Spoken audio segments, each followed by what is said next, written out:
পেশাগত দায়িত্ব পালন করতে গেলে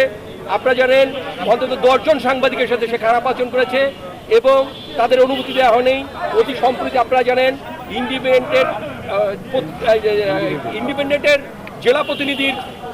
ক্যামেরা পার্সনকে উনি আটক রেখে শারীরিকভাবে নির্যাতন করেছেন। আমরা এর প্রতিবাদে এবং ফরিদপুর মেডিকেল কলেজ হাসপাতালে চিকিৎসা সেবা নিশ্চিত করার দাবিতে আজকের এই আন্দোলন। আমরা আশা করব আমরা যে স্মারকলিপি মাননীয় স্বাস্থ্যমন্ত্রী বরাবর দিয়েছি উনি এই স্মারকলিপিকে আমলে নিয়ে অতি দ্রুত এই অযোগ্য অদক্ষ দুর্নীতিপরায়ণ এক চরিত্রভ্রষ্ট পরিচালককে ফরিদপুরের একটি দফা দাবি নিয়েই আমরা রাজপথে দাঁড়িয়েছি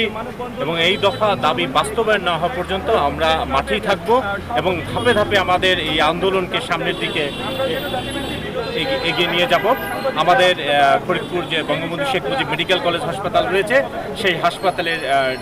পরিচালক ডাক্তার হুমায়ুন কবির, এর আগেও তিনি চট্টগ্রামে ছিলেন, আমরা শুনেছি সেখানে ওএসডি হিসেবে একটা পদে দায়িত্ব ছিলেন, সেখানেও তিনি বিভিন্ন লুটপাটের সাথে জড়িত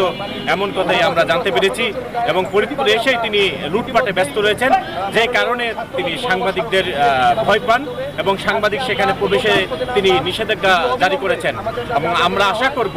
এই দুর্নীতিবাজ কর্মকর্তাকে অতি দ্রুত ফরিদপুর থেকে অপসারণ করা হোক এবং স্বাস্থ্যসেবায় সুস্বাস্থ্য বাতায়ন যে কথা সরকার বলছেন সেই পরিবেশ ফিরে আসুক। এই দাবি করেই আমি আমার বক্তব্য শেষ